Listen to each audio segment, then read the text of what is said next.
Bienvenidas y bienvenidos a la Academia Jurídica de EOLA, su espacio estratégico para dominar la reválida y alcanzar el éxito en la profesión legal. Primero que todo, como de costumbre, los saluda el licenciado Alexander Reynoso, fundador y profesor de Erga Omnes Law Academy, EOLA. Antes de comenzar, aclaro que mis expresiones en este espacio son a título personal como profesor de EOLA y no como funcionario ni representan al Poder Judicial. Hoy tenemos el privilegio y el honor de conversar con una de las figuras más respetadas del derecho puertorriqueño, el honorable Edgardo Rivera García, licenciado, profesor y ex juez asociado del Tribunal Supremo de Puerto Rico, académico con una amplia trayectoria destacada en la enseñanza del derecho, tanto a abogados como a jueces en Puerto Rico y en Latinoamérica. Hablaremos sobre la reválida de derecho como instrumento científico y pedagógico y el futuro de la educación legal en Puerto Rico. Como les mencionamos en múltiples ocasiones, este episodio tiene el propósito de devolver la esperanza tanto a estudiantes como a aspirantes de que el proceso de reválida es exigente, pero es justo, correcto en derecho, científico, pedagógico y sobre todo alcanzable. De igual forma, reafirmar la confianza en las instituciones y reflexionar sobre el futuro de la profesión con nada más y nada menos que el profesor Rivera García. Profesor, nuevamente un honor y un privilegio tenerlo con nosotros. Bienvenido. Sí, buenas tardes y el honor es mío realmente y muchísimas gracias por la invitación que me extendieras para hacer estas reflexiones de un tema que me Gracias. parece que reviste una extrema importancia para nuestra profesión, para los estudiantes que se están formando en nuestras escuelas de derecho y de igual manera aquellos aspirantes a eventualmente tener el título y la licencia para ejercer la abogacía en Puerto Rico. No, el honor es nuestro, honestamente. Y nada, un poquito de trasfondo sobre su trayectoria profesional que ha sido recogida ya, ¿verdad? En una resolución del propio Tribunal Supremo intitulada Honorable Edgardo Rivera García en ocasión de su retiro como juez asociado del Tribunal Supremo. 2024 TSPR 132. A modo, ¿verdad? Breve, porque son muchas las experiencias profesionales, ¿verdad? Una carrera de excelencia como servidor público por más de 24 años, ¿correcto? Eso es así.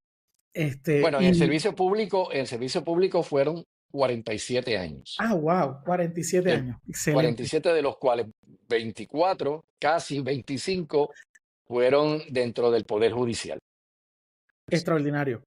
Pues mire, para que la audiencia tenga, ¿verdad?, una idea más clara de su trasfondo, impresionante, ¿verdad? Como usted Gracias. bien mencionó, 24 años en el Poder Judicial, 14 años como juez asociado del Tribunal Supremo de Puerto Rico.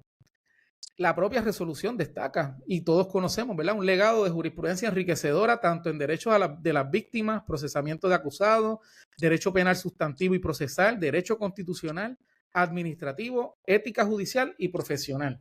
Se destaca en la misma resolución, ¿verdad?, su firme defensa por la independencia judicial y la separación de poderes, el rol del sistema acusatorio, no solo en Puerto Rico, sino también en Latinoamérica. Y de eso vamos a hablar un poquito más adelante, ¿verdad? Porque es muy interesante su visión comparada. Y un compromiso inquebrantable con la docencia y con la formación de nuevas generaciones de abogados y abogadas. Bachillerato en biología y matemáticas, maestría en administración pública y jurisdoctor con honores, todos de la Universidad de Puerto Rico. Servicio público, y esto es impresionante, ¿verdad? Porque ha tenido participación laboral tanto a nivel municipal como en las 3 ramas de gobierno, en la ejecutiva, en la legislativa y en la judicial.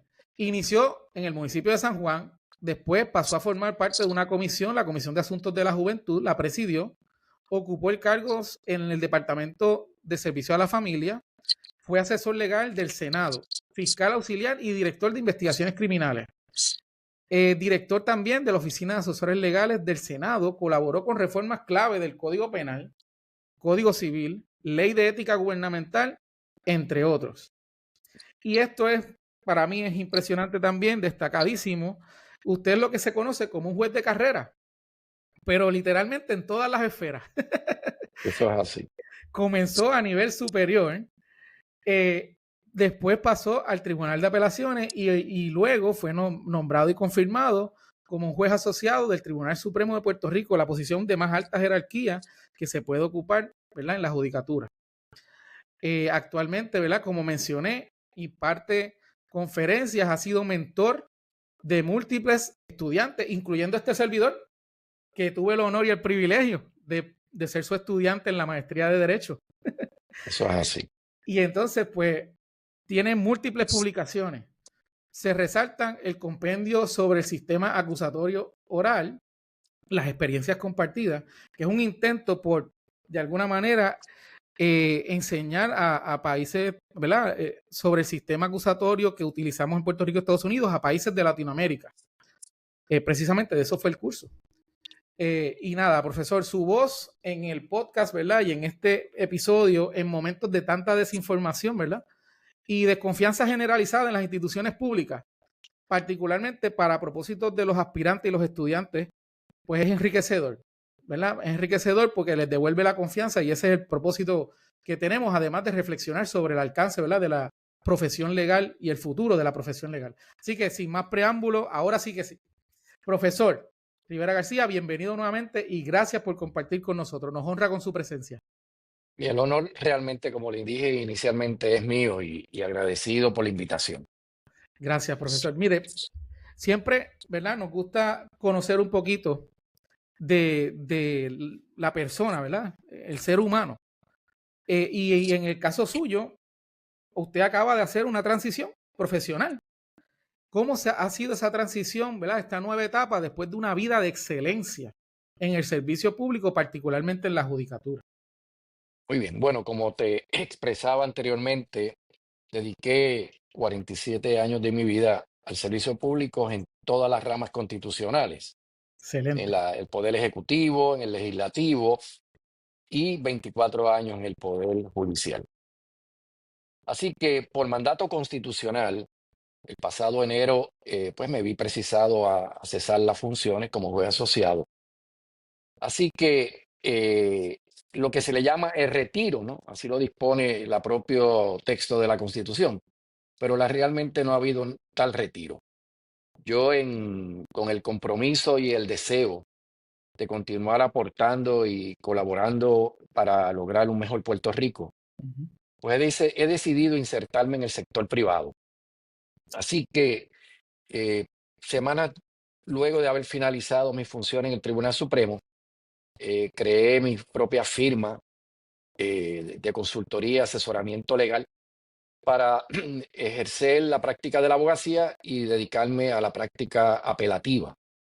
De igual Excelente. manera, estoy desempeñándome como consejero de un bufete de abogados de San Juan, donde allí pues participo, no soy empleado, no soy socio, soy un consultor. Ujú. Así que se me consultan y participo en el diseño de estrategia de distintos tipos de controversia, ya sea a nivel de primera instancia, a nivel del Tribunal de Apelaciones e inclusive ante el propio Tribunal Supremo. Así que eh, ha sido realmente, yo pensé que no iba a tener tanto trabajo y en realidad mi calendario ahora está más lleno que cuando estaba en el propio tribunal, con entrevistas, con conferencias, disertaciones. Continúo también en la academia. Yo continúo como profesor adjunto en la Facultad de Derecho de la Universidad Interamericana, Bien. donde llevo muchísimos años enseñando distintos tipos de cursos.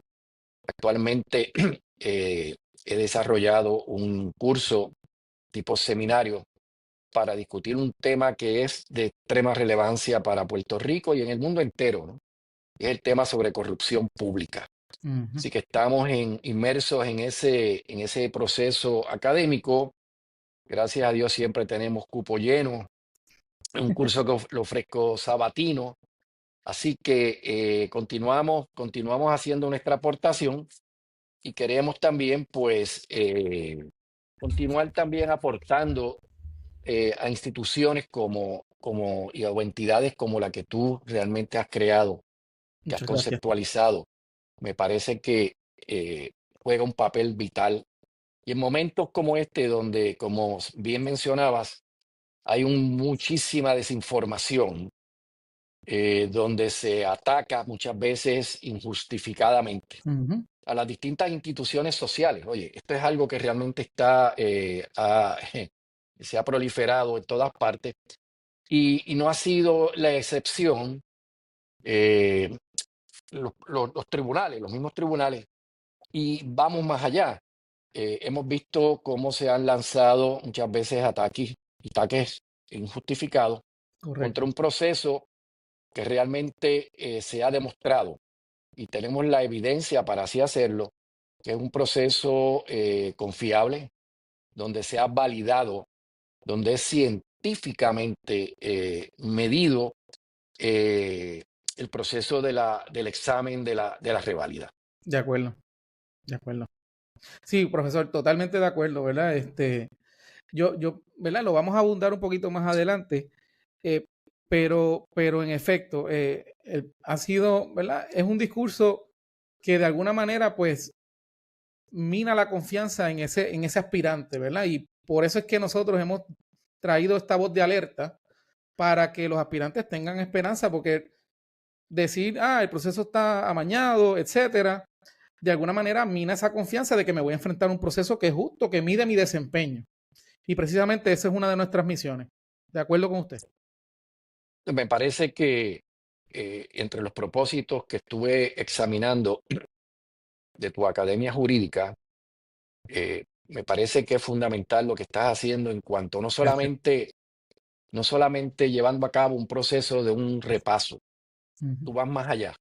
Y es precisamente que ese aspirante y que esos estudiantes, hoy día estudiantes que eventualmente van a ser aspirantes, Sí, puedan recobrar la confianza necesaria, no solamente en la institución, también en sus procesos. Y correcto. como decía, este proceso ha sido objeto de evaluaciones muy rigurosas y donde se ha demostrado que realmente todo lo que se ha adjudicado, donde hay señalamientos sobre que siembran esa desconfianza, quedan Ujú, totalmente desterrados con toda la evidencia empírica que se ha podido eh, generar y producir a través de las evaluaciones y los estudios por muchos años. No estamos hablando de que esto es un tema reciente, sino que ujú, esto se ha venido haciendo y básicamente cada 10 años se hacen este tipo de ujú, evaluaciones, ujú. precisamente para asegurarnos de que el examen cumpla con aquellos rigores y para lograr un propósito que no es otro de poder medir la capacidad mínima necesaria que requiere un aspirante para poder llevar a cabo de forma adecuada el ejercicio de esta noble profesión. De acuerdo, de acuerdo. Son más de 700 páginas de apéndice, ¿verdad? Y es público, todo esto es información pública. Pero antes de, ¿verdad? Esto es pura curiosidad intelectual. Antes de entrar de lleno al tema de la reválida, si me permite el privilegio, usted sabe que a mí me gusta el derecho apelativo. Eso es así. He aprendido mucho, ¿verdad? De usted y las publicaciones. El libro de compendio es un buen libro en ese aspecto también. Eh, pero siempre es interesante saber, ¿verdad? ¿Cómo usted describiría su filosofía adjudicativa, ¿verdad? Después de tantos años como juez. ¿Qué principios guiaban su forma de razonar y adjudicar? Y un poco esto es tema de filosofía del derecho, pero a nosotros aquí nos gusta el tema, no somos expertos, pero nos gusta el tema de la filosofía, por eso el logo de nosotros tiene un filósofo. Hace Eso falta es el así. pensamiento crítico. ¿Cómo usted Correcto. describiría su filosofía adjudicativa, profesor? Bueno, vamos a partir de la siguiente premisa. Cada juez, es decir, cada persona que desempeña la función judicial tiene una trayectoria, tiene unas Correcto, experiencias de vida, tiene una formación académica y todo eso es parte de lo que realmente se conoce como parte de la filosofía del ser humano, ¿no? Así de que acuerdo. esas experiencias, esa conceptualización de valores que hemos recibido desde que somos niños, nos llevan entonces a ir configurando al momento de atender y resolver una controversia. Así que dentro de esa filosofía tenemos que ver, por ejemplo, eh, las decisiones y los pronunciamientos que yo durante los pasados 14 años que hay realmente donde se plasma la filosofía, Claro, claro que en sí. esos pronunciamientos. Y podemos ver, por ejemplo, la preocupación latente en muchas opiniones disidentes, en opiniones Mm, mayoritarias, en algunas concurrentes, la imperiosa necesidad de darle y reconocer los derechos de las víctimas. De igual manera, atender las necesidades apremiantes que tienen aquellos sectores frágiles de nuestra sociedad, lo que son los niños, lo que son las personas de edad avanzada. ujú, También he sido muy vehemente y muy enérgico en la defensa de la institución de la familia. Y así se desprende a través de las decisiones que he correcto, podido, ¿verdad?, ser pues ponente y polvo del tribunal, pues muchas de ellas como decisiones de mayoría. Así correcto. que me parece a mí que esos valores que fueron inculcados por mi familia desde niño, yo vengo de una familia de personas, de madre y padres humildes, trabajadores. Mi Ujú, madre era una pequeña comerciante, mi padre fue militar toda su vida. Me enseñaron lo que mi madre decía que era la mística por el trabajo. Y entre esos valores, pues aprendí de ellos la importancia de poder servir. Por eso he sido un servidor público toda mi vida. No continúo siendo el servidor público porque así me lo ordenó la Constitución, no porque yo quería, pero realmente desde la perspectiva en el sector privado también podemos seguir haciendo una aportación. claro que sí. Así que mira, la protección a la vida.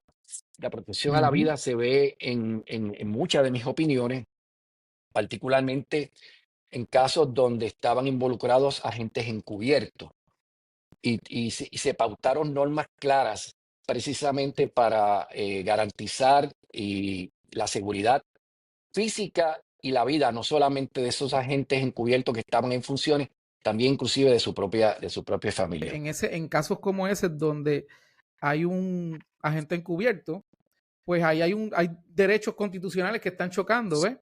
Está el derecho a juicio público versus el interés del Estado de poder proteger a ese informante, ¿verdad? Ese investigador. ¿Cómo discernir entre esos dos intereses, ¿verdad? Pues precisamente en esos dos intereses que son apremiantes. Correcto. Eh, en uno de los casos tuvimos la controversia si realmente debía permitirse el que un agente encubierto prestara testimonio en sala abierta, ¿no? Ante Ujú, el público, más aún en el caso donde se encontraba todavía en funciones y estaba llevando a cabo investigaciones que inclusive podían ser afectadas. Así exacto. que al evaluar esos dos grandes derechos, yo me planteé, en mi opinión, cuál es el principal derecho Ujú, que tiene un ser humano. Todavía la contestación es categórica, es la la vida. vida. La vida. Lo demás está supeditado.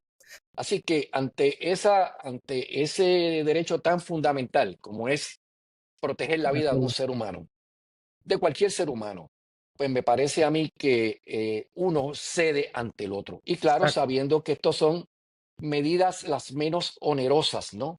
El juicio o la audiencia puede continuar en público cuando testifiquen otros testigos, pero en circunstancias como esa es apremiante Ujú, y claro está, allí pautamos conforme el estándar probatorio que es necesario que el Ministerio Público pueda llevar a cabo y pueda presentar para efectos de, en la vista de necesidad, determinar que el juez de primera instancia puede evaluar si realmente se dan las circunstancias que ameritan el limitar el derecho a juicio público.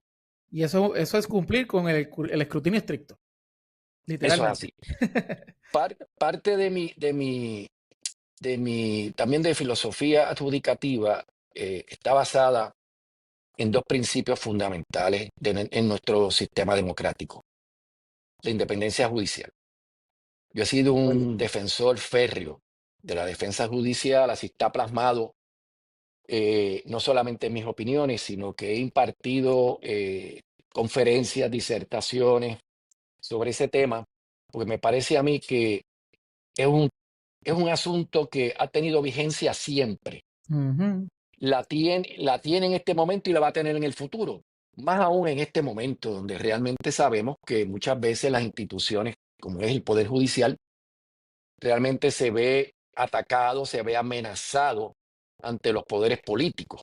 Correcto. Así que, y Puerto Rico no ha estado ajeno en momentos dados a circunstancias como esa. Así De que, acuerdo. como un principio fundamental, la independencia judicial y el respeto que siempre le he tenido a la separación de poderes. Y esto lo he podido traducir básicamente porque he estado en los tres poderes constitucionales. Así que he podido ver la importancia que, Ujú. aunque hablamos de separación, esa separación tampoco es absoluta. ¿M? Es Correcto. una separación donde hay una interacción de los poderes constitucionales, pero lo importante como parte de la metodología adjudicativa y por ende de la filosofía es que el juez esté consciente de que primero no es legislador. Ujú, Los jueces no ujú, somos legisladores. Nosotros no formulamos política pública. mm, Nosotros implementamos política pública a través de la legislación que se aprueba y obviamente cuando hay áreas que el texto de la ley amerita la interpretación, pues entonces el juez juega el papel protagónico de ser el último intérprete del correcto. estatuto y por ende y como último intérprete de la Constitución, ¿no? Así Exactamente. que en ese sentido, eso también ha sido para mí pilares de esa filosofía. También me parece a mí un tema que no se ha hablado mucho en Puerto Rico, pero yo también lo he tenido muy patente porque es uno de los valores fundamentales, el derecho a la intimidad. Ujú, Y fíjense que yo precisamente tuve la oportunidad de interpretar ese derecho, que aunque sabemos que en el contexto público y como un derecho que ujú, puede invocar el ujú. ciudadano ante las acciones del Estado, no es menos cierto que no nos habíamos expresado sobre el ámbito privado, en el sector privado, Correcto. la aplicación de ese derecho a la intimidad en el contexto laboral. Así que tenemos también una opinión, me parece a mí, Extraordinaria. que tiene un valor incalculable para efectos de reconocer la importancia que tiene ese derecho en nuestro ordenamiento jurídico y constitucional. También algo que me parece a mí que está plasmado, parte de esa filosofía, es en los casos donde hubo controversias, se evaluaron planteamientos sobre hasta dónde es la responsabilidad de los hospitales en aquellos casos que tienen que ver con la impericia o la negligencia profesional de un médico que es parte de ese hospital y de los demás empleados del hospital, ¿no? Así que tuvimos la oportunidad de también Excelente. plasmar normas jurídicas sobre este punto para delinear con claridad cuál era el alcance y el grado de responsabilidad que pudiera tener una institución hospitalaria. Eh, otro, algo que para mí también de la filosofía, y de esto yo creo que tú lo compartes conmigo porque precisamente fuiste mi estudiante en el curso que diseñé para la Universidad de Puerto Rico Ujú, sobre el debido proceso de ley. correcto. Eh, Me parece que ese principio del que se habla mucho, pero no creo que se conozca tanto, Ujú, en términos de profundizar y las implicaciones que tiene realmente cuando hay una desviación mayor o menor de un precepto, si realmente eso incide sobre lo que conocemos como el debido proceso, que se puede ver tanto en la perspectiva procesal como en la sustantiva sustantiva. también. Sí. Recuerdo brevemente del curso cómo los países hermanos, ¿verdad? De México, Latinoamérica, la figura del juez era muy similar a la del fiscal. Y entonces eso, pues, de alguna manera, choca frontalmente con nuestras garantías de debido proceso de ley. Eso es así. Precisamente ese fue uno de los temas fundamentales que estuvimos junto a un grupo de juristas de Puerto Rico, jueces federales también, jueces Ujú, federales, académicos, que nos acompañaron en esta gesta de muchos años. Estuvimos casi 8 años eh, colaborando con distintos países en Latinoamérica, donde se habían llevado a cabo grandes reformas constitucionales precisamente para implementar el sistema acusatorio y de oralidad. Porque la mayoría de estos países venían de una tradición donde realmente constitucionalmente se reconocían los derechos, pero no había los mecanismos Ujú. estatutarios para viabilizarlo.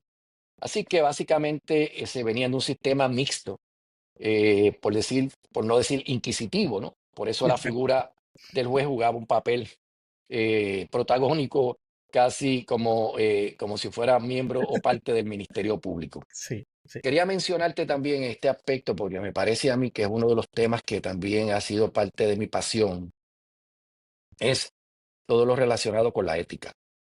Ujú, Ética, la ética profesional, la ética judicial y particularmente un interés que siempre he tenido en la ética pública, la ética gubernamental.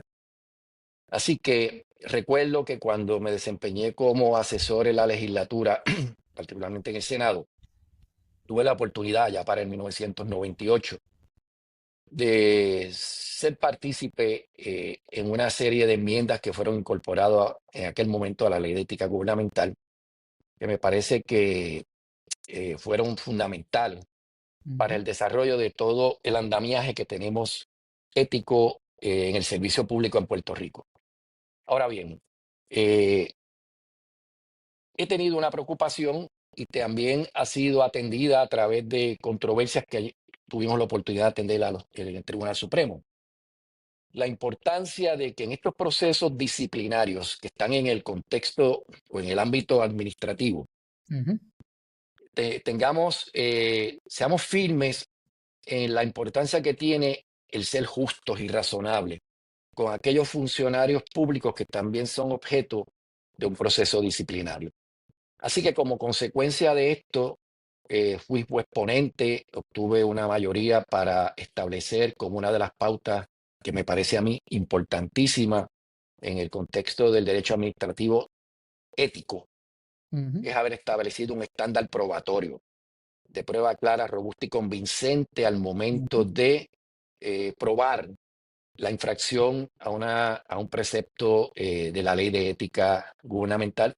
Eso no era así, prevalecía la preponderancia de la prueba, pero en realidad el estándar debía ser mayor y debió ser Claro. mayor siempre, similar por analogía, como es el estándar probatorio que tenemos cuando se disciplina a Ah, un bueno. profesional del derecho, que Sí. es el criterio rector que ha guiado al Tribunal Supremo al momento de imponer sanciones. Y de igual Sí, manera, lo que está en juego son intereses propietarios, libertarios, sobre un puesto de carrera que amerita un estándar probatorio mayor. definitivamente, y sabemos que no solamente ese funcionario público que puede ser objeto de una sanción dentro de la legislación de la ética gubernamental, sino que Ujú, también puede conllevar, como muy bien dice, verse afectado el derecho propietario que tiene sobre su cargo, sobre su empleo, correcto. de la agencia o de la autoridad nominadora para la cual trabaja, poder entonces llevar a cabo otro proceso disciplinario precisamente que pueda haber afectado inclusive hasta la separación de empleo y sueldo o inclusive hasta la destitución al Correcto. cargo público. Así que esa es un área que también yo creo que ha sido parte de mi filosofía del derecho y, y fíjate, te estoy hablando de filosofía del derecho, pero traducido en cuestiones concretas, tangibles, Exacto. de cómo se ha traducido esa filosofía a través de las normas jurídicas que pudimos lograr pautar, junto obviamente a la mayoría del pleno del tribunal y en Excelente. ocasiones pues mayoría absoluta. Y dentro de eso, por último, esto también ha sido, hay tela de donde cortar y siempre la va a haber. Y es que yo siempre fui muy enfático en el respeto y el apego que se debe tener por los tribunales de revisión ante las determinaciones de los tribunales primarios, es decir, ante el tribunal de primera instancia. Eso Los es verdad. jueces de apelaciones no podemos usurpar el deber ni las funciones que tiene el juez primario. Muchas veces, y lo vemos en Latinoamérica, es bien marcado, muy marcado eso. Ujú, El que el juez sustituya el criterio muchas veces sin tener unos fundamentos para ello, porque realmente es el criterio que entiende que es el correcto, el de él. Ese no es el caso de nuestro sistema acusatorio, ni de revisión judicial en Puerto Rico, ni en Estados Unidos tampoco. Así que yo siempre fui muy respetuoso de esa ujú. deferencia, lo que hemos llamado el principio de deferencia De Francia. judicial que se merecen los tribunales de instancia y que obviamente también tengo muchísimos casos, opiniones, donde establecí cuáles eran los criterios para poderse uno apartar de esa deferencia. Así que entre ellos, por ejemplo, lo que se conoce como aquellos casos que hubiese algún grado de pasión, de prejuicio, de parcialidad, el error manifiesto, que no es Ujú, cualquier tipo de error, sino un error sustantivo. exacto. Así que me parece a mí que eso ha sido parte importante y que yo sé que algunas veces algunos de los compañeros se incomodaban conmigo porque yo utilizaba la expresión que no cayeran Ujú. en la tentación de usurpar las funciones que no nos corresponden como jueces, independientemente de la jerarquía, pero que no usurpáramos las funciones que les corresponde a los jueces primarios. Profesor, en ese último punto, yo, ¿verdad? Admiro su, su metodología y particular interés en el derecho apelativo, porque precisamente, ¿verdad? El estándar del error manifiesto, la pasión, el prejuicio o la parcialidad. Y cuando yo fui oficial jurídico, cuando yo entendí que desde el foro donde yo estaba trabajando, los jueces miran las controversias a través de esos estándares de revisión, mi labor fue más atinada, Claro, porque yo no puedo sustituir la deferencia que se le debe brindar al juez o al jurado que le vio la cara y al, ¿verdad? Al imputado o a los testigos. Es un juicio, ¿verdad? Ya los tribunales de revisión son tribunales en papel. Y claro. eso, y eso precisamente, esa deferencia es muy importante. A veces los oficiales jurídicos también se nos olvida. Sí. Bueno, eso yo creo que nos pasa a todos. Por eso yo le digo que es una tentación, pero tenemos que apartarnos de esa tentación. Claro que sí, claro que sí. Pues Ah, precisamente, extraordinario, ¿verdad? Su legado está ahí, eso es incuestionable. gracias. Y pues un poquito ahora quería hacer una pregunta para conectar con nuestra audiencia, ¿verdad? Como usted sabe, son estudiantes y aspirantes. Después de una trayectoria impresionante como la suya, de excelencia en el servicio público, se nos olvida a nosotros, viendo una figura como usted, que en algún momento usted fue estudiante de Derecho y aspirante también. Y queríamos saber, ¿verdad? Quería preguntarle, en sus años como estudiante, ¿verdad? ¿Cómo fueron sus estudios en la escuela de Derecho? ¿Cómo recuerda ese proceso? ¿Cómo se preparó después para la reválida? ¿Cómo enfrentó el proceso? Bueno, pues fíjate, la realidad es que yo no iba a estudiar derecho. Ajá. Yo inicialmente quería estudiar medicina, pero la vida me llevó por el camino y la realidad es que no me arrepiento, todo lo contrario. Una vez comencé mis estudios de derecho, me apasioné por ello, que yo creo que es un criterio importante que todo estudiante de esta disciplina tenga, que es enamorarse de lo que es el derecho, sentir una pasión por el derecho. Así que desde el inicio que comencé en la facultad, eh, me entusiasmé muchísimo por todos los cursos. Recuerdo los cursos de introducción al derecho, el curso de filosofía del derecho, los cursos de derecho penal, sustantivo y procesal, que ha sido también una de mis pasiones, realmente. Así que básicamente en toda la materia sobre responsabilidad extracontractual, Ujú. también he vivido enamorado de esas figuras, ¿no? Dentro del tema de los daños y perjuicios y la responsabilidad extracontractual. Pero la realidad es que yo comienzo en el año 1984. Ha llovido un poquito Un desde, poquito. desde entonces. eh, y te puedo decir que fui estudiante nocturno, ¿no? Ok, Yo fui estudiante nocturno, ya yo me desempeñaba precisamente en el municipio de San Juan. Ocupaba un cargo en el municipio de San Juan, un cargo a nivel gerencial. Así que comienzo mis estudios en 1984 y finalizo en 1988. En aquel momento eh, era un poco distinto como se estudiaba y te voy a decir por qué. bien. Por ejemplo, en la Facultad de Derecho de la Universidad de Puerto Rico, no, ahora mismo no recuerdo si es así, pero no teníamos exámenes parciales. No teníamos Ujú. exámenes parciales, sino era un examen por materia final. Ujú. En aquel momento, Un reto. muchos de los cursos, sí, un reto, no, un reto enorme, ¿no? Un reto enorme.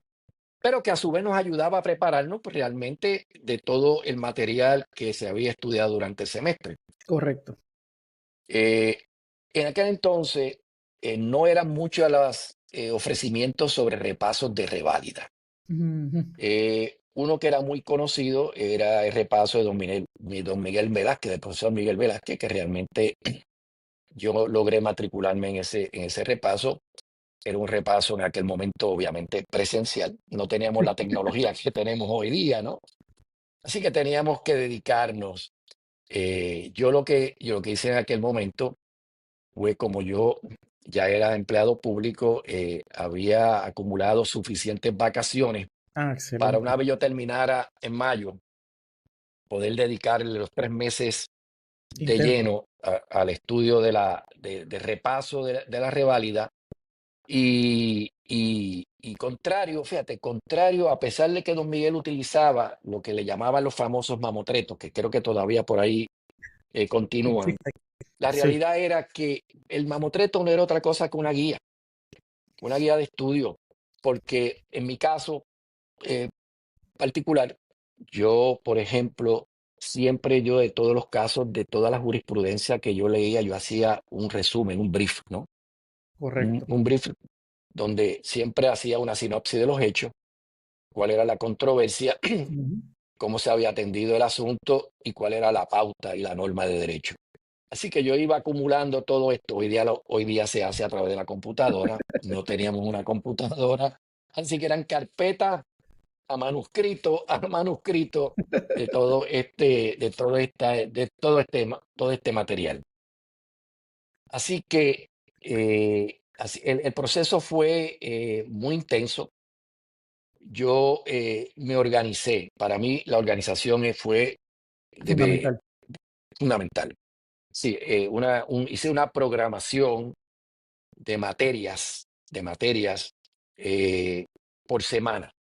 Ujú. Así, de manera que yo me establecí según el calendario que diseñé para poderle dar por lo menos 2 rondas a todas las materias que eran objeto del examen y Bien. poder entonces particularmente darle mucha atención. Todos sabemos que en un momento dado siempre nos quedan cabos sueltos de algún tema, de alguna materia que tal vez no hemos logrado o comprender en toda su extensión, en todo su alcance. Así que yo había identificado áreas que yo sabía que podían ser áreas donde yo tal vez tenía alguna duda. Así que me preparé para poder entonces dedicarle más tiempo Ujú. a esas materias en particular y a esos conceptos jurídicos. Algo que yo creo que es bien importante y me parece a mí que se hizo en aquel momento y se continúa haciendo, es cómo integramos las materias, la Bien. integración del derecho. Eh, en realidad yo creo que las facultades de derecho enseñan el derecho Ujú. fraccionado, o sea, por materia. Pero la realidad es que cuando a uno le llega un asunto a nuestra consideración para resolver un problema o una controversia jurídica, ahí están inmersos muchísimos factores, muchísimos elementos y pueden haber hasta más de una o dos, tres, cuatro, cinco controversias que estén interrelacionados. Así es, Así así que la es. integración me parece a mí que es fundamental. Así que de ese modo nos preparamos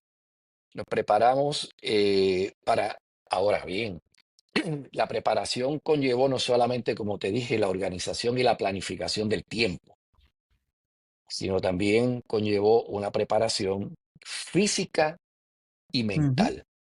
Y cuando digo física, es que yo también había separado tiempo para mantenerme ejercitándome, haciendo ejercicios, ¿no? muy bien. Practicando el deporte que yo he practicado toda mi vida. Y de igual manera, ¿Cuál es ese? eh, ¿Se puede saber? bueno, yo he practicado toda mi vida desde que era niño artes marciales.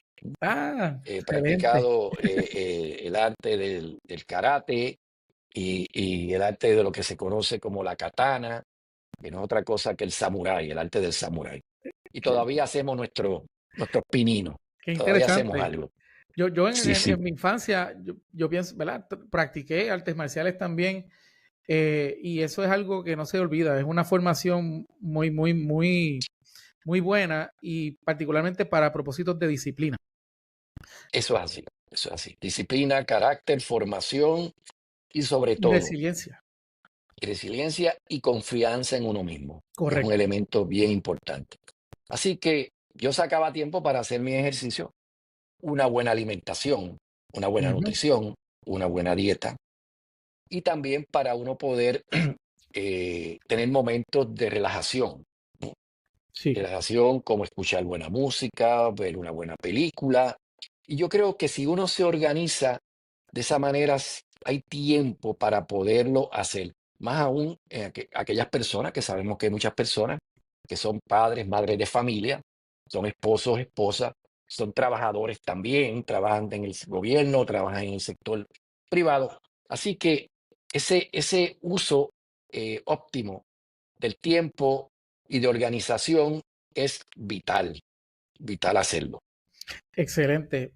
Un poco, cuando usted menciona su preparación, me viene a la mente que no varía, las recomendaciones son muy similares, ¿verdad? Los retos que enfrentan los aspirantes siguen siendo similares, el gran volumen de información, y no hay mejor cosa que estudiar de fuentes primarias, porque usted tiene literalmente la confianza que brinda la fuente primaria. Como usted bien lo esbozó, a pesar de que hay mamotretos, hay resúmenes, esa confianza que le brinda a usted haber leído el caso, haber hecho su propio resumen, eso es una confianza que nosotros decimos, ¿verdad? Que cuando usted se sienta a tomar la reválida, no se va. Al contrario, cimenta una zapata fuerte en su preparación. Igual, el delimitar, número uno, la cantidad de información que va a estudiar, organizarse, y número dos, también aprender a delimitar controversias. Eso es Este, así.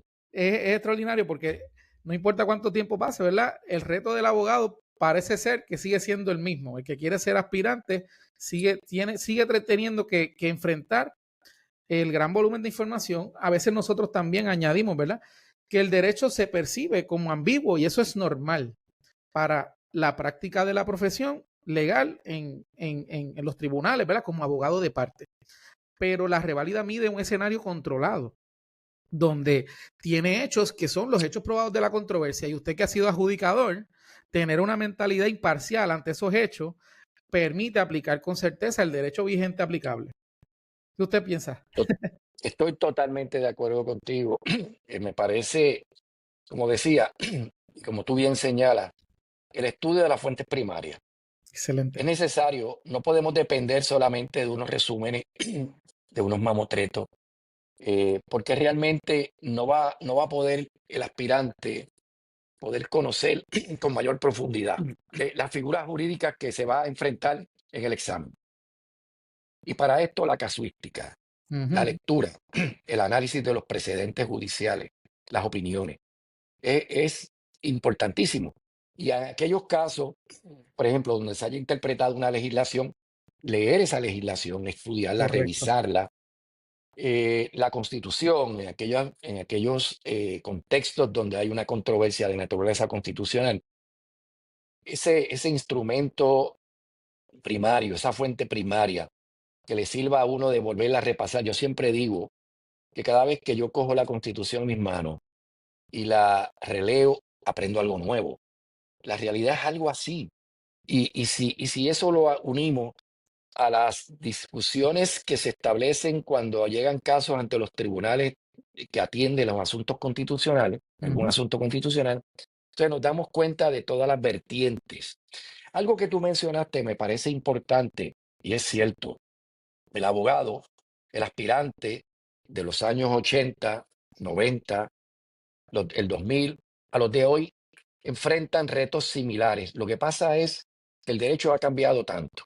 El Sí, derecho es cambiante. Y claro, las controversias que tal vez eran las controversias, nuevas controversias, grandes retos que teníamos allá para esa década, pues ya esos fueron superados, fueron atendidos. Ahora bien, tenemos entonces hoy día otros retos, otras ujú, controversias, que entonces hace también el derecho, precisamente es una de los elementos, las características más bonitas del derecho. Es decir, cómo el cambio social va impactando el desarrollo del derecho. lo Sí, moldea. obviamente, sabemos siempre que para atender estas controversias que implican grandes cambios sociales como las que estamos experimentando y que se han experimentado históricamente. Eso va a depender de la época, el contexto histórico. Pero la realidad es que siempre tenemos que tener como norte también ese derecho positivo. Es Correcto. decir, el derecho positivo que no nos podemos apartar de él tampoco y que tiene una vigencia y tal vez el cambio social va muy acelerado, pero el derecho positivo aún está ahí. Entonces, ¿cómo armonizamos? ¿Cómo Ujú, armonizamos esto? Eso es parte de los retos que tenemos, ¿verdad? En el derecho y que hemos tenido siempre, de pero acuerdo. particularmente volvemos a reafirmar lo que decías y lo que yo pienso igual. eh, Hay que leer, hay que hacer la lectura de los casos y hay unos casos que son fundamentales, Ujú. que si uno los conoce, uno va a estar bien preparado para enfrentarse realmente con éxito ante un examen de reválida. Y un poco ya conociendo, ¿verdad?, cómo fue su preparación, interesantísima, porque pudimos constatar que los retos son similares. ¿Qué diferencia nota hoy, tal vez, ¿verdad?, en el proceso de reválida, la preparación de los aspirantes? ¿Cree que la reválida se ha vuelto más exigente, que la preparación ha disminuido? ¿Cree que también hace falta otro elemento, considerar otro elemento, el apoyo estratégico que necesitan estos aspirantes luego de graduarse? Definitivamente, mira, te puedo decir que allá para el año en que yo tomé la reválida, 1988, el porciento de aprobación era un 33% aproximadamente. Se mantenía por ahí. Eso continuó por varios años igual, Sí. se ha mantenido igual y precisamente ese fue uno de los puntos que se estudiaron en la comisión especial Ujú. para el estudio del pase de la reválida, que fue encomendada por el Tribunal Supremo y que dio base a la resolución a la que mencionaste hace un momento atrás. Sí. Sabemos que los resultados pues, más recientes se mantenían y fue uno de los puntos que trajo a la atención el que se pudiera revisar Ujú. la nota, la puntuación mínima, por decirlo así. Exigido, sí. Eh, Porque fíjate, en el estudio, que es un estudio científico, una evaluación psicométrica que se hizo, se recogieron los perfiles de Ujú. los estudiantes de las tres escuelas de Derecho de Puerto Rico.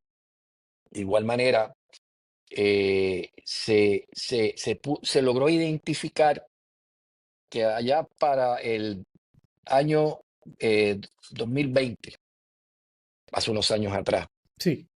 el informe concluye, hay una conclusión que es importante, y es que esos estudiantes se identificó Ujú, que ujú. estaban menos preparados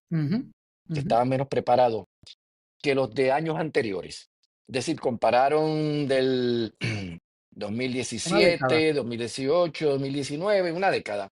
Y se identifica que allá para el 2020 el estudiante estaba menos preparado. Sí. Y entonces, fíjate, el estudio no entra, que fue uno de los planteamientos que yo hice en un momento dado a la comisión, no entra a identificar unos factores concomitantes que pudieran haber estado Mm, presentes para eso. Obviamente, yo sin tener una base científica para lo que te voy a decir ahora, pero me parece que tiene una base razonable considerarlo. Nosotros en Puerto Rico vivimos primero el desastre de lo que fue el huracán María, ¿no? sí. Posteriormente, fíjate que para allá, para el 2020, estábamos viviendo También. eh, la pandemia donde muchos de estos estudiantes tuvieron que tomar sus cursos a distancia. Es decir, hubo una serie de factores que yo no, ciertamente estoy casi convencido de que sí incidieron para que entonces Ujú, tuviéramos estudiantes donde se consideraron que estaban menos preparados. A la luz de eso, a la luz de esos criterios y por las recomendaciones que nos hizo la comisión especial, entonces se modificó la nota de 596, que era la nota mínima para la aprobación, a 569. La de notaría se quedó igual. sí, sí. Se quedó igual, sí. Así que me parece que estos son factores. Yo pienso también, y como profesor he tenido la experiencia de que en ocasiones la tecnología es una herramienta fundamental, principalísima, que nos puede asistir, ya sea en el trabajo, en nuestros estudios. Pero también no podemos depender totalmente de la tecnología y tenemos que entonces también utilizar el pensamiento crítico, cultivar el pensamiento crítico. Es decir, que no dependamos exclusivamente de que la computadora nos diga las cosas, sino que nosotros recibamos esa información, la procesemos y podamos llegar nosotros a nuestras determinaciones y decisiones de un juicio basado en un juicio y un Crítico. análisis crítico, porque precisamente eso es lo que se va a necesitar De acuerdo. para poder entonces enfrentarse a los retos que implica no solamente aprobar una reválida, la reválida es un examen. Oiga, ¿y Ujú, cuántos exámenes no tomamos en la Facultad de Derecho durante los años que estudiamos? exacto. Muchísimos exámenes. Así que es un examen más. Pero para usted tener confianza en sí mismo, tiene usted que entonces utilizar esa capacidad crítica que usted tiene para poder enfrentar con éxito lo que se espera, que es una capacidad mínima para poder entender, interpretar, para poder resolver controversias jurídicas, que son básicamente con las que uno se va a enfrentar cuando uno se dedique a ejercer la profesión. De acuerdo. Sí, eso, yo creo que eso es uno de los grandes retos que los educadores, no solo del derecho, de esta época, tienen. Y es la bifurcación entre los avances tecnológicos y cómo fomentar el pensamiento crítico y eso combinado con las distintas formas de aprendizaje, ¿verdad? Que en ese aspecto es donde yo creo que la tecnología tiene un rol principal para ayudar a tal vez a memorizar, ¿verdad?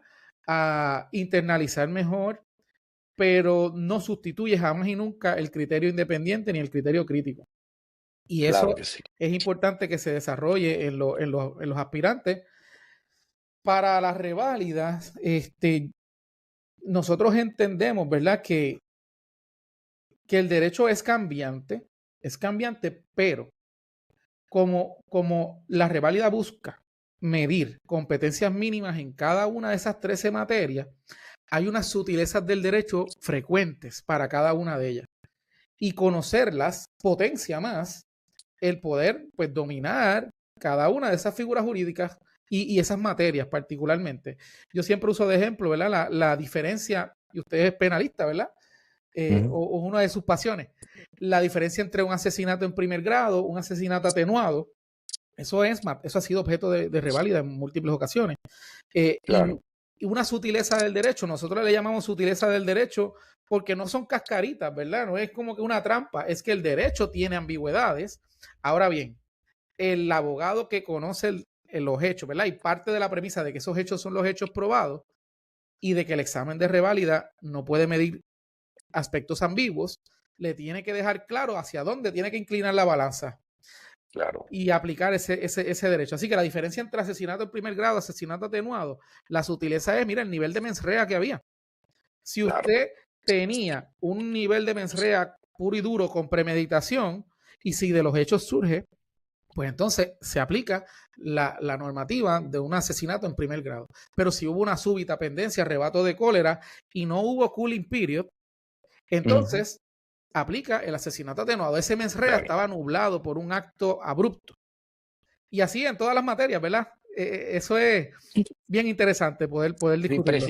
precisamente por eso eh, coincido totalmente. Ese apoyo estratégico es vital, porque precisamente de eso se trata, el que se pueda, que el aspirante pueda adentrarse, conocer esa sutileza, como muy bien y correctamente tú le llamas, que hay entre las distintas figuras Ujú, en el derecho y su aplicación a la luz de los hechos que se le presenten. correcto. Así que ese apoyo me parece a mí que es fundamental y que va a viabilizar, no me cabe la menor duda, que el aspirante sea exitoso en el momento de tomar el examen. Precisamente. Y coincido, coincido. Profesor, otra pregunta, ¿verdad? Y un poco, ¿verdad? Ya estamos entrando, porque me gustaría presentar, si me permite ya mismito, dónde nuestra audiencia puede encontrar esa información de la que estamos hablando, porque es información pública. Pero ¿qué efecto cree que, ¿verdad? Que crea en el aspirante un discurso que de alguna manera cuestiona la metodología?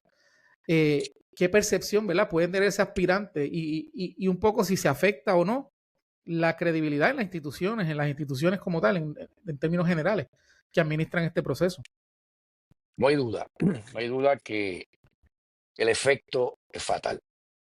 O sea, el sembrar esa semilla de la desconfianza en las instituciones públicas y privadas también, porque Ujú, ocurre.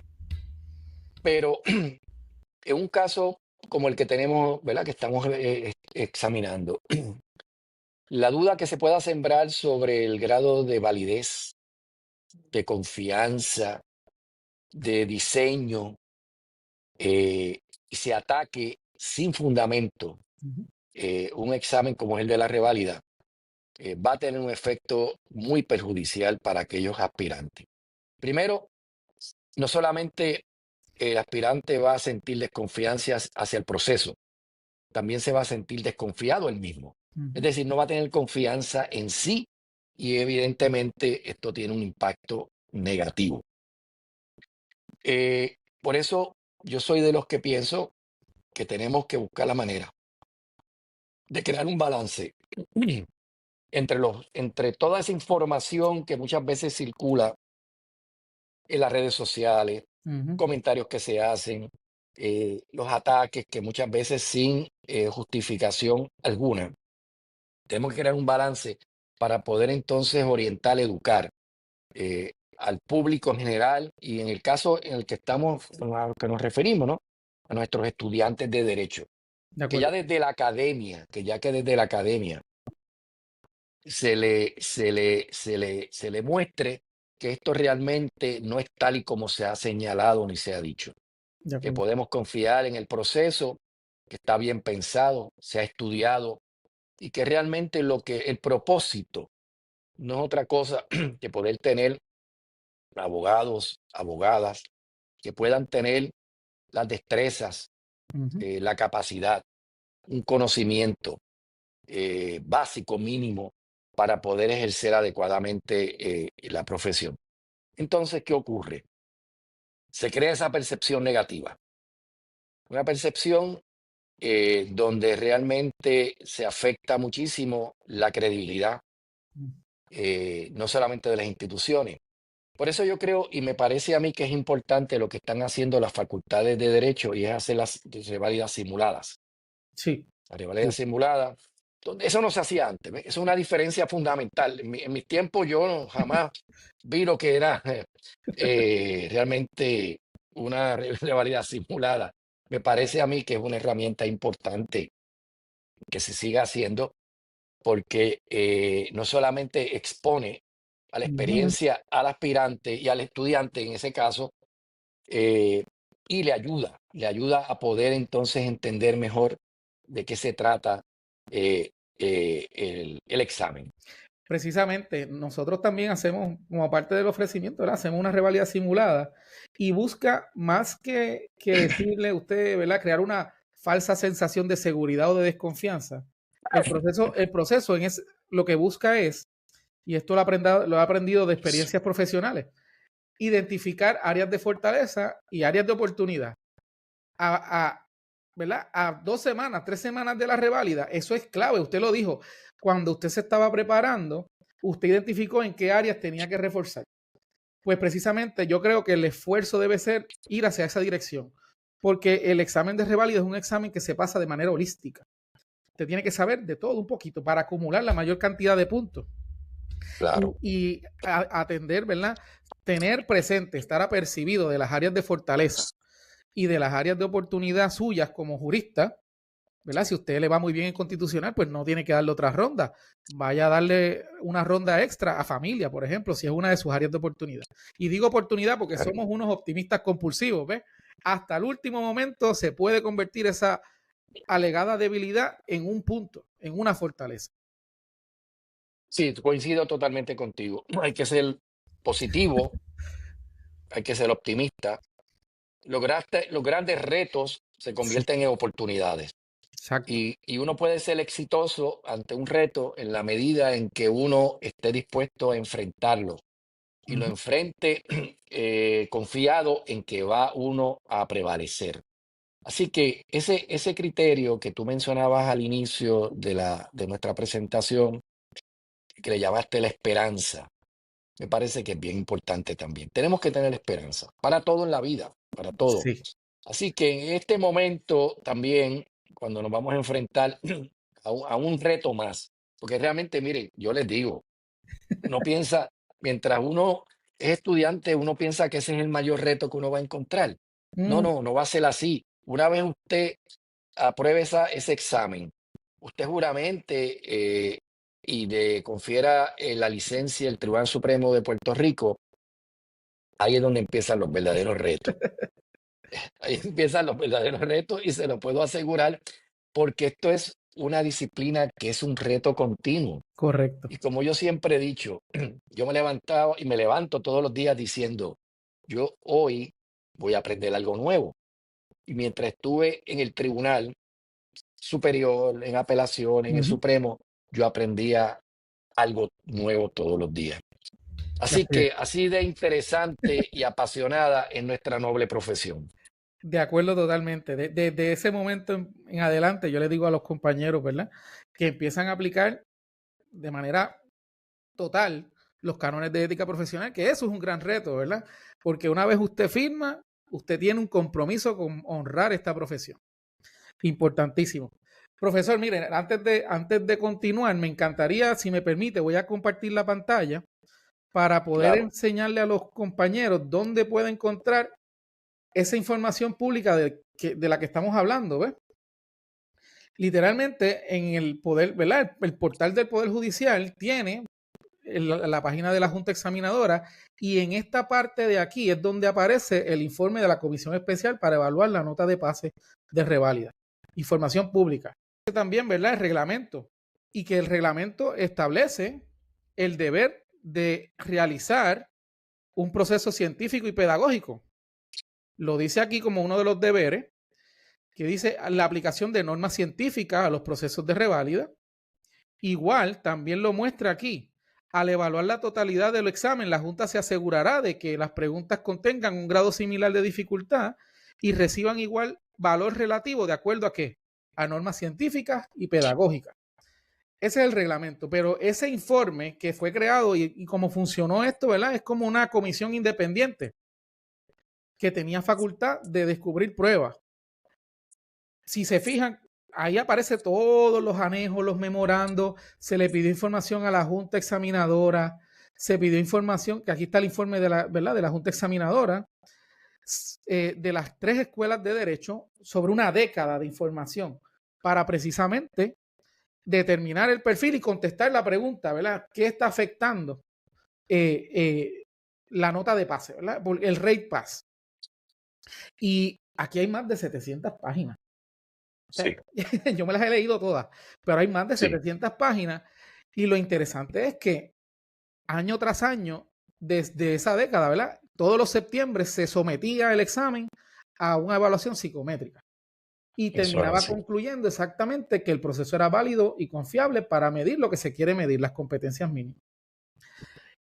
Igual, la resolución de la que hicimos alusión, ¿verdad? Que está en la página del Tribunal Supremo, Decisiones de Puerto Rico, Información Pública.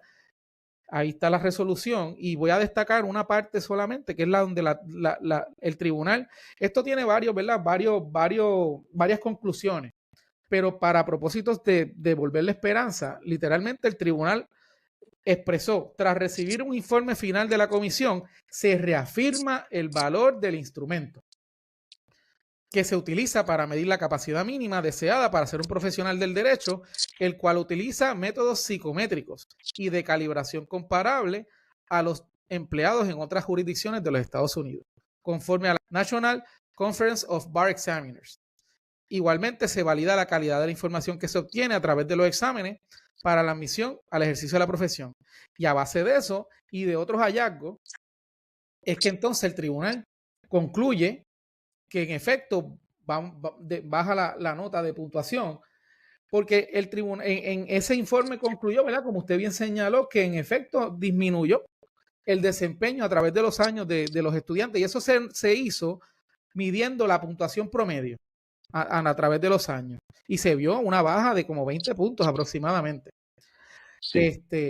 Pero partiendo de esa información pública que acabamos de mostrar, y de todo lo que hemos hablado, ¿por qué entiende usted que es importante reafirmar públicamente la validez y confiabilidad de ese instrumento?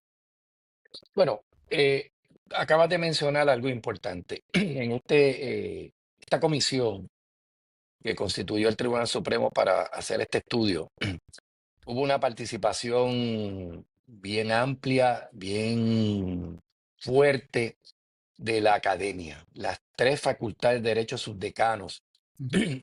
y otros académicos designados para esto participaron intensamente porque entendimos que era la forma de poder evaluar todas las variables que están presentes.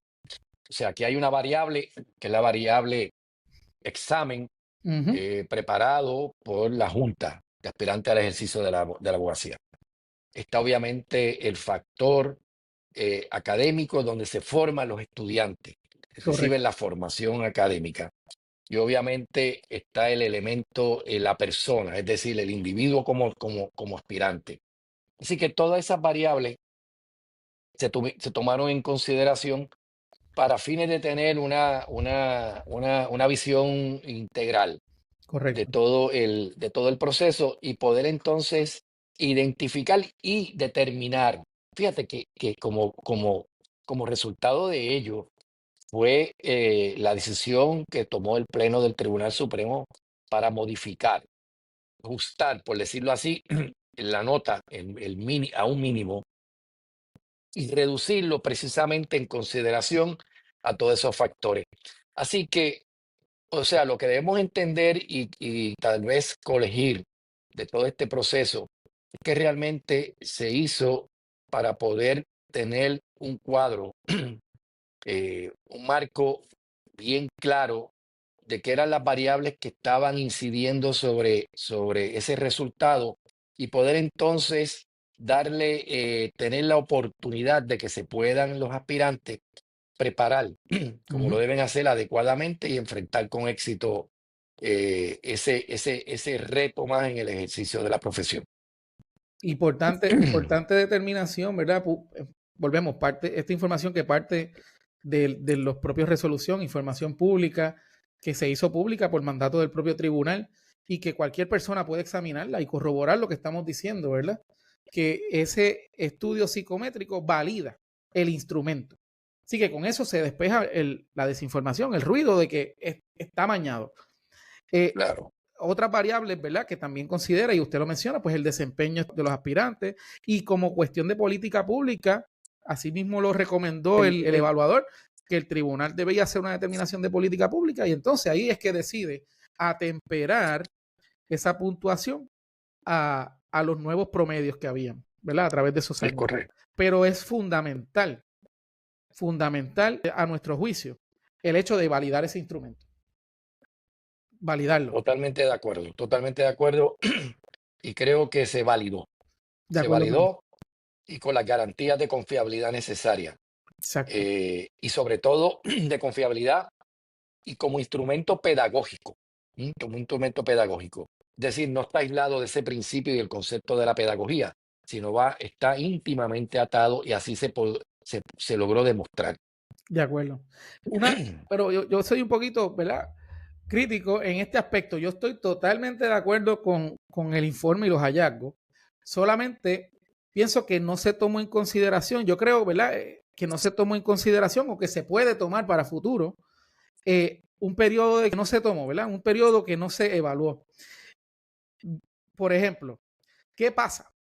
Desde el momento en que un estudiante se gradúa, ¿verdad? Y se convierte en aspirante, hasta el momento en que se sienta a tomar la reválida. Yo creo que podemos estipular, ¿verdad? Sin necesidad de grandes debates, que ningún estudiante o aspirante en su sano juicio se gradúa, no hace nada y después se sienta allí a tomar la reválida. Eso sería una locura. Eso es así. Así que, ¿qué se hace y qué importancia tiene ese periodo? ¿Cree usted que sería bueno evaluar? Tal vez, número uno, qué hacen los aspirantes, número dos, el efecto que pueden tener los propios proveedores de repaso de reválida. No, definitivamente hay unos factores que no entraron en evaluación por consideraciones de tiempo y que realmente no fueron abordados. Pero eso no es impedimento alguno para que eventualmente se pueda considerar y me parece a mí que es un punto bien válido. El qué pasa con ese estudiante una vez finaliza entre el periodo de culminar sus estudios y obtener el grado hasta el momento en que va a tomar esa reválida. ¿Qué pasa durante ese periodo de tiempo? Eso no se ha estudiado, no se ha examinado y me parece a mí que es importante. Ese factor tiempo durante ese periodo. De igual manera, hasta dónde el papel importante. Me parece un papel protagónico que juegan aquellas instituciones que de alguna manera ofrecen repasos para los estudios de rivalidad. ¿Por qué esto es importante también? Porque tenemos se debe examinar cuál es la metodología que utilizan estas dependencias, estas entidades que ofrecen estos cursos, porque la forma en el acercamiento que se hace, las estrategias de apoyo para ese estudiante van a ser importantes al momento de fortalecer a ese aspirante en aquellas áreas que tal vez, como muy bien tú señalas, son oportunidades para él mejorar. De acuerdo. Definitivamente, y ese factor es un elemento que evidentemente debe ser en su momento abordado y estudiado por esta comisión y obviamente por el Tribunal Supremo. Sí, y qué bueno que lo menciona, ¿verdad? Yo pienso que, ¿verdad? Obviamente, desde mi rol de proveedor, y yo he dado, ¿verdad? Hemos dado unas charlas en el Colegio de Abogados hablando de los mitos y las realidades del proceso de reválida, siempre basándonos en la información pública disponible. Y yo creo que ese periodo, ¿verdad? Nadie en su sano juicio va a pensar que el estudiante no hizo nada. Y a veces pensamos que porque trabajamos duro, debe haber resultados positivos. Yo ahí hay que cualificar trabajar duro, porque es trabajar duro y con estrategia para que esa preparación de alguna manera esté alineada con lo que busca la Junta Examinadora, ¿verdad? Calificar eventualmente. Es como yo digo, le digo a los compañeros, ¿verdad? Mientras estoy dando el repaso, les digo, usted puede remar hacia el sur todo lo que usted quiera con todas las fuerzas del mundo, pero si el pase está en el norte, usted está perdiendo el tiempo. Así que el factor estrategia, ¿cree usted, profesor, que una buena preparación debe estar alineada, ¿verdad? Número uno, un factor de enfoque estratégico y que esté basado, como mencionamos, fuentes primarias, pero alineado con lo que busca la Junta, examinar eventualmente.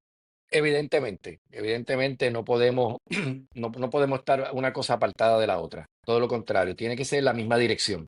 Como bien dice, remando en esa misma, hacia ese mismo norte, ¿no? Objetivo, sí, Así me parece a mí que de ahí es lo fundamental que ese aspirante pueda entonces recibir y adiestrarse y entender la importancia que tiene esas estrategias para que su preparación, tú lo dices muy gracias. acertadamente y muy correctamente en el sentido, usted puede estar preparándose, pero si realmente no va en la dirección Ujú, de la forma en que está diseñado el examen y ujú, de lo que realmente se busca por la junta de aspirantes para que del conocimiento, de las destrezas que se deben tener, y no hay esa afinidad, por decirlo así. No hay duda que no importa el esfuerzo que se haga, puede tal vez no tener los logros que se esperan. de acuerdo. Así que me parece a mí que ese factor, eso es yo le llamo Ujú, una variable que debe estar presente ahí y que no hay duda que cualquier aspirante debe tenerla a su disposición para poder entonces, volvemos, como decía, tener el éxito que esperamos. no, de acuerdo, profesor. Y lo mejor de todo, nosotros basamos, ¿verdad? Nuestro material de estudio principal es los exámenes publicados anteriores. Hay mucha información que brinda, nosotros decimos en broma y en serio, que uno sabe, ¿verdad? El nivel de jerarquía de las leyes para el proceso de reválida, la Junta está por encima de la Constitución y la ley. Lo decimos en broma y en serio porque es un proceso que está realizado por el propio Tribunal Supremo, tiene unas garantías de corrección en derecho increíbles, ¿verdad? Y que estudiar, y esto es lógica, ¿verdad? Simple. Si un profesor tiene una base de exámenes anteriores y uno tiene un examen con él, uno la examina. Claro, Pues igual, la Junta tiene exámenes publicados, es información muy valiosa que no solo enseña derecho, el derecho necesario para aprobar, enseña metodología. claro, sí. Tú acabas de mencionar metodología. Eso es otro elemento importantísimo. Sí, sí, sí. O sea, cómo Ujú, enfrentarnos a ese examen. ¿Cuál es el método tal vez más eficiente que podemos conocer para poderlo abordar y volvemos, lograr el objetivo de acuerdo. de la aprobación? Sin una metodología, volvemos, puedes tener el conocimiento, Ujú, pero tal vez si estás carente de esa metodología, tenemos que tener presente que hay un factor también tiempo. de tiempo, el factor tiempo. Y precisamente esa metodología va a contribuir, va a ayudar al manejo de ese tiempo de forma más eficiente. Y en la medida que sea eficiente durante la contestación del examen, en esa misma medida vas a poder entonces poder abordar con mayor precisión los temas y las controversias que se están planteando. De acuerdo, de acuerdo. Profesor, pues un poco ya para ir conociendo un poquito más sobre el futuro de la educación legal, ¿verdad? Desde su perspectiva enseñando a abogados y a jueces en Puerto Rico y en Estados Unidos, me imagino, ¿verdad? Y en Latinoamérica. Eh, ¿Qué podemos aprender de esas otras jurisdicciones que podamos abordar acá para fortalecer la formación de los nuevos juristas? Bueno, fíjate, yo he tenido la oportunidad de visitar muchísimas instituciones académicas fuera de Puerto Rico, particularmente Estados Unidos y también Latinoamérica. He estado en instituciones en México que tiene excelentes facultades de derecho. Eh, y, pero mira, realmente no tenemos nada que envidiarle, Ah, pues muy bien. no tenemos nada que envidiar. No, de verdad. Yo creo que estos estudiantes de estos países eh, salen con una formación académica bien sólida de lo que es el derecho y tienen un contexto y una visión internacional Ujú, amplísima que tal vez a nosotros no necesariamente la tenemos. Yo alguna vez le digo a mis estudiantes, le digo, caramba, tenemos que salir un poco del insularismo, ¿no? de acuerdo, Salir y ver más allá. No pensar que todo lo que hacemos nosotros y lo que tenemos es lo mejor del mundo. Podemos ser buenos, pero tenemos que ser mejores todavía. de acuerdo. Pero, por ejemplo, en muchos de estos países no tienen exámenes de revalida, Mm, no tienen exámenes de revalida. Muchos de estos países tienen cientos, algunos, cientos y otros son hasta miles de facultades de derecho, mm. pero no tienen un sistema de acreditación como lo tienen las escuelas de derecho en Puerto Rico y en Estados Unidos. American Bar, sí. Exacto, el American Bar y en el caso de Puerto Rico, además del American Bar, El también Tribunal ustedes Supremo. saben que las instituciones académicas de derecho tienen que estar autorizadas por el Tribunal Supremo de Puerto Rico. Ujú, Así que hay países donde realmente el estudiante o el aspirante no está sometido a un examen, sino sencillamente termina sus estudios, solicita a una institución del gobierno que se le expida la certificación para poder ejercer y comienza a ejercer. ¿Mm? Entre las gestiones que estuvimos haciendo pues, durante los pasados años era precisamente llevar el mensaje de la importancia que se tiene de sí. poder entonces eh, determinar la posibilidad de que puedan ser objetos de unos exámenes donde se puedan evaluar por lo menos las competencias mínimas. Ujú, Así que Puerto Rico, creo que estamos muy avanzados en ello. Y en términos curriculares, yo creo que los cambios de currículos que han tenido las instituciones universitarias de derecho en Puerto Rico han sido cambios que han ido a la par, que han ido a la par. Sé de algunas personas que han criticado, y yo he sido un crítico también, de que hayan materias que son objeto de reválida ujú, y que en algunas instituciones son electivas y no requisitos. Pero la realidad es que la mayoría de los aspirantes eh, toman esos cursos, aunque sean electivos, ¿no? Por ejemplo, para mí yo creo que es algo que es importante que podamos seguir fortaleciendo en la academia, es la ética profesional. de acuerdo. Los cursos de ética, usted puede ser el mejor abogado del mundo, pero usted si se aparta de los preceptos que rigen y que deben ser desplegados como profesional del derecho dentro del contexto de la ética, realmente usted le está haciendo un flaco servicio, no solamente al cliente, sino a la sociedad en general.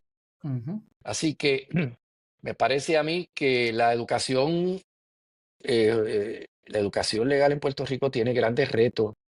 Las instituciones creo que están enfrentando a ellos. ujú, eh, están en un proceso de continua evaluación y en el diseño particularmente y atraer también recursos de capital humano ujú, que tengan no solamente un conocimiento teórico de una materia, sino que también se incorporen aquellos recursos en el profesorado, en el claustro, que puedan tener un grado de experiencia práctica. práctica para que se pueda integrar, porque volvemos, esto es una profesión que amerita que en la formación podamos tener entonces también esa perspectiva y esas visiones de cómo realmente se desarrolla el derecho fuera de un aula académica. Totalmente de Pero me acuerdo. parece que Puerto Rico eh, continuamos como todo. la academia tiene grandes retos, se están enfrentando a ellos y me parece que son positivos, que son positivos.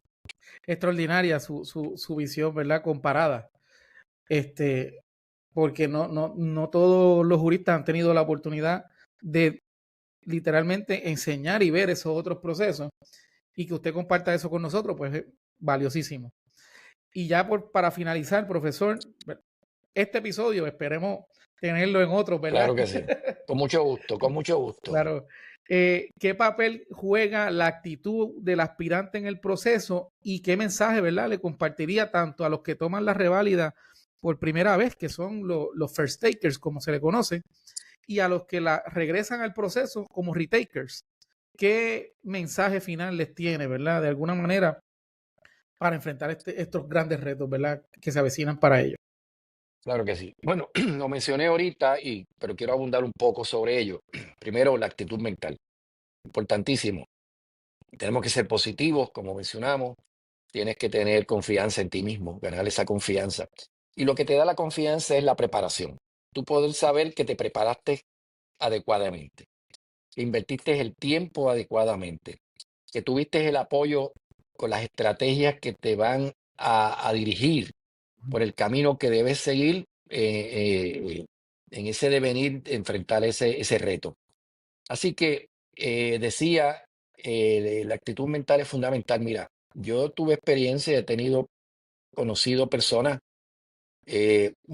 con mucho conocimiento en el derecho que en un momento dado pues no pudieron, ¿verdad?, prevalecer y eventualmente se dieron cuenta que era la actitud, es decir, la desconfianza, el temor a lo que me voy a enfrentar. Pues mire, usted se va a enfrentar a un examen más, un examen más.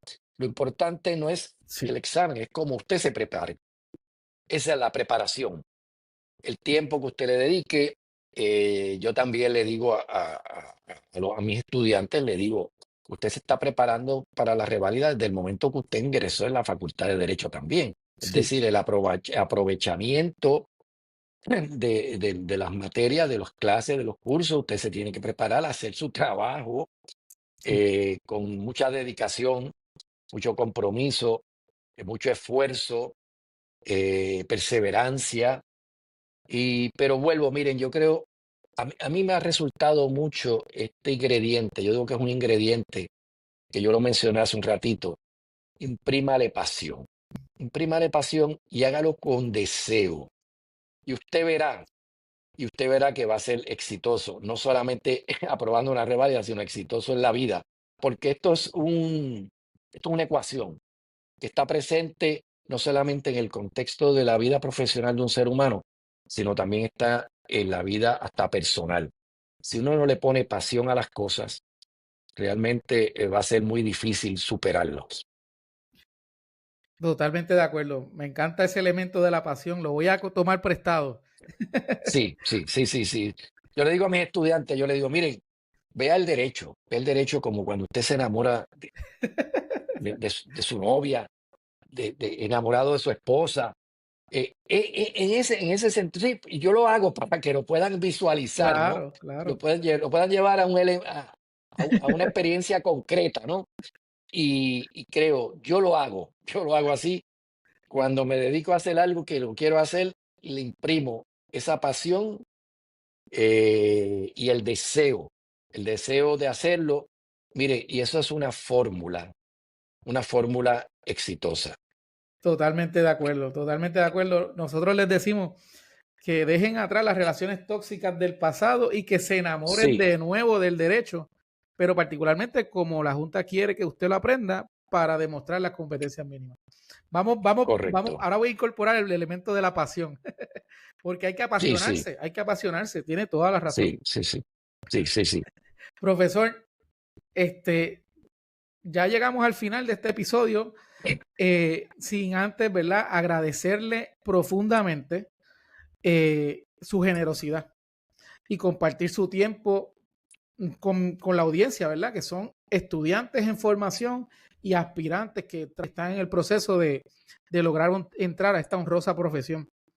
Así que en nombre de ellos y en nombre, ¿verdad?, de todos nosotros, Le agradecemos profundamente y es un honor y un privilegio tenerlo aquí y estamos a su disposición para lo que usted necesite. De igual manera, mi agradecimiento bien profundo,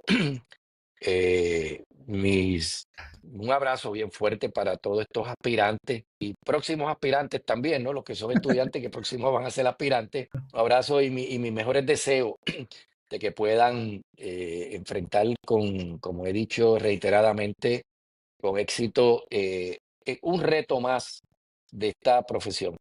Esto es una profesión noble, esta es una profesión que realmente provoca y uno siente grandes satisfacciones. El poder servirle a las personas. Yo siempre digo, los abogados y abogadas tenemos una de las herramientas más importantes que se tiene, que es el conocimiento. El conocimiento de poder servir, el conocimiento de poder ayudar, de poderle buscar un remedio a aquellas personas que tienen la necesidad de hacer valer sus derechos, de, de, de donde está en juego, por ejemplo, la libertad del ser humano, uno de los valores más preciados, donde está en juego, por ejemplo, su vivienda, donde está en juego su trabajo, donde está en juego su salud, donde está en juego su integridad física, la estabilidad familiar, social, la estabilidad económica, no solamente individual, donde está en juego algo a lo que todos aspiramos, que es a vivir en una paz social, no solamente una paz individual, sino una paz colectiva, de comunidad. Y el abogado, mire, le aseguro, tenemos todas esas herramientas para poner, como yo siempre digo, un granito de arena.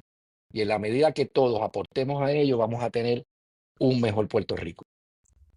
Extraordinarias palabras de aliento y yo creo que con esto podemos concluir, ¿verdad?